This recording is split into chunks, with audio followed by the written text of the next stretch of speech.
Professeur Le Triard, j'ai le plaisir de vous recevoir sur cet espace presse du Congrès de la médecine générale. Bonjour. Bonjour. Et nous allons parler aujourd'hui d'un problème qui est malheureusement très préoccupant pour beaucoup de gens et beaucoup de médecins, qui est celui des maladies neurodégénératives et bien entendu de la maladie d'Alzheimer. D'ailleurs, est-ce que quand on dit Alzheimer, en pratique maintenant, on sait qu'il n'y a pas que la maladie d'Alzheimer, mais est-ce qu'on arrive bien à faire la distinction ? Tout le monde parle de la maladie d'Alzheimer parce qu'elle est bien identifiée par la population. Mais nous, comme médecins généralistes, en fait, on est plutôt confrontés à des situations de patients qui se présentent avec des troubles de mémoire. On appelle ça des troubles cognitifs. Et notre rôle, c'est plutôt d'identifier qu'est-ce qui se cache derrière ces troubles cognitifs. Est-ce que c'est le début d'une maladie qu'on appelle la démence et qui, dans certains cas, peut être due à la maladie d'Alzheimer ou à d'autres causes. Et en fait, c'est assez difficile d'analyser la plainte de ces patients. Mais en fait, tout commence par une plainte des patients qui viennent nous voir en disant je ne me souviens plus où est-ce que j'ai mis mes clés, je ne me souviens plus de ce que j'ai à faire. Voilà. Et parfois, ce n'est pas le patient lui-même qui exprime cette plainte, c'est quelqu'un de son entourage, son conjoint par exemple, qui vit avec lui et qui trouve que l'état de santé de la personne se dégrade en fait et qu'elle perd un petit peu certaines capacités qu'elle avait auparavant. Et souvent, donc c'est l'entourage. C'est une situation fréquente.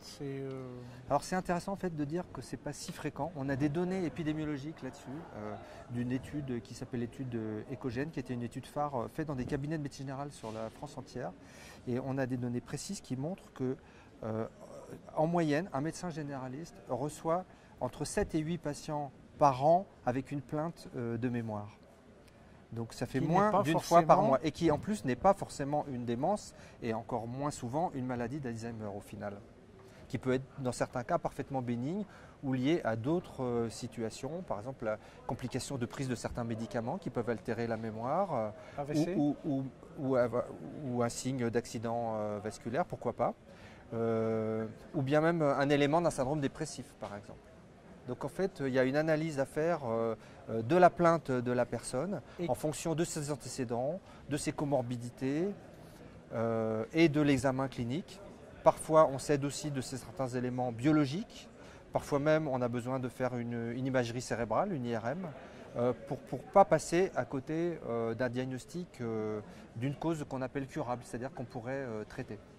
Et donc tout ce qu'on vient de dire, ça nous ramène quand même au rôle du médecin généraliste, qui est le seul à même de replacer le patient dans son contexte et d'aller peut-être chercher autre chose plutôt que de dire d'emblée maladie d'Alzheimer avec les conséquences graves que ça peut avoir. Absolument. On a un rôle très important pour analyser cette plainte et au final, pour dire oui, le patient a un problème de trouble cognitif et ce problème nécessite une consultation spécialisée pour aboutir à un diagnostic plus précis. On appellera ça un diagnostic étiologique du trouble cognitif. Est-ce que c'est une maladie d'Alzheimer ou une maladie à corps de Lévy ou une démence vasculaire ou une autre cause?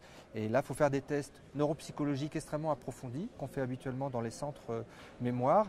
Et en fait, toute la difficulté pour le médecin généraliste, c'est de ne pas adresser tous les patients qui viennent le consulter avec une plainte de mémoire ou un trouble cognitif ou une plainte cognitive dans ces centres spécialisés. Est-ce qu'il a les outils pour le faire pour faire le distinguo correctement et au moins ne pas mettre on a quand même tendance à voir que c'est un peu mettre le doigt dans l'engrenage. Une fois qu'on est parti dans cette logique, ça devient difficile d'en sortir, même si après on a acquis la conviction que ce n'était pas ça. Absolument. C'est comme ça que ça se passe. Et une des difficultés, c'est que justement, on n'a pas des outils qui soient bien validés en médecine de ville. Pratique. Et donc, le test le plus connu, c'est le MMS ou le MMSE. Et ce test, en fait, il a déjà été surtout évalué en milieu hospitalier. En plus, il est un petit peu long à utiliser. C'est au moins 10 minutes, si ce n'est plus. En plus, ce test, il a des limites parce que chez les gens qui ont un haut niveau d'éducation, en fait, ils peuvent ne pas être repérés par ce test. Et enfin, le dernier problème avec le MMS, c'est que c'est un test qui est sous copyright en fait et qui officiellement ne peut pas être utilisé sans payer des droits. Donc en fait, on réfléchit actuellement en collaboration entre les généralistes et les neurogériatres à valider des outils utilisables en médecine générale. Et il y a différents types d'outils, à commencer par le jugement clinique, l'intuition clinique subjective du médecin. C'est impressionnant parce que Voilà. D'habitude on s'en méfie plutôt, non? Oui, alors on va faire des On s'en travaux méfie pour gentiment, voir si je- seul pas- ou en complément d'autres tests, ça pourrait être utile. Autre élément, c'est d'interroger la personne qui accompagne le patient avec des questionnaires simples.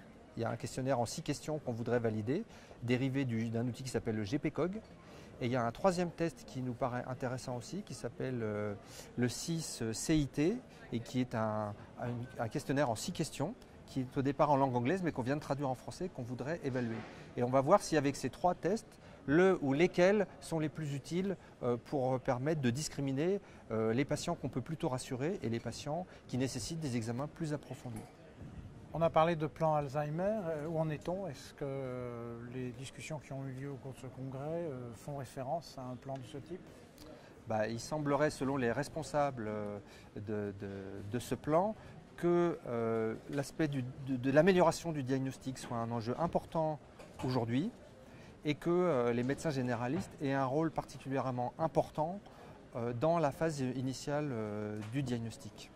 Donc les médecins généralistes sont des partenaires des consultations spécialisées pour permettre un diagnostic qu'on qualifie aujourd'hui de diagnostic fait au moment opportun. En anglais on dit timely diagnosis et ça signifie qu'il faut que le médecin généraliste soit en accord avec le patient qui a la plainte au départ ou son entourage pour explorer ses symptômes et pour avancer dans une démarche diagnostique concertée. C'est tout le travail en amont qui peut paraître ne pas avoir été fait quand on voit a posteriori, alors qu'en fait il est très prenant, très difficile et que la coopération du malade n'est pas toujours là, c'est ça? Oui, on peut imaginer qu'il y a un certain nombre de patients qui ont des troubles mnésiques ou des troubles cognitifs et qui n'en parlent pas à leur médecin généraliste. C'est extrêmement vraisemblable. Et donc il serait probablement utile de mieux informer la population sans pour autant l'affoler sur la possibilité pour eux de parler de leurs troubles à leur médecin traitant. Est-ce qu'on peut rajouter un petit mot pour conclure? Qu'est-ce que vous attendez un peu de toutes ces réunions, de ces réunions de concertation entre les spécialistes, voire les associations et les médecins généralistes, bien sûr? Moi, ce que je trouve très important, c'est de développer la recherche. Et la recherche, pas seulement thérapeutique, elle est bien sûr indispensable puisqu'au jour d'aujourd'hui, on n'a pas de traitement spécifique, notamment de la maladie d'Alzheimer, mais il faut aussi faire de la recherche autour des stratégies diagnostiques et regarder quels sont les bénéfices qu'on peut retirer d'un diagnostic plus ou moins précoce, notamment de la maladie d'Alzheimer. Est-ce qu'il y a vraiment beaucoup d'avantages à diagnostiquer les patients avant le stade de la démence? Faut-il remonter encore plusieurs années en amont et essayer de diagnostiquer les patients au stade les moins symptomatiques? Est-ce que ça génère un impact favorable pour les patients? Et je pense que c'est important de le démontrer si on veut vraiment espérer modifier les pratiques à la fois du côté des médecins généralistes et des patients. Merci beaucoup. Merci, Monsieur Gaillet.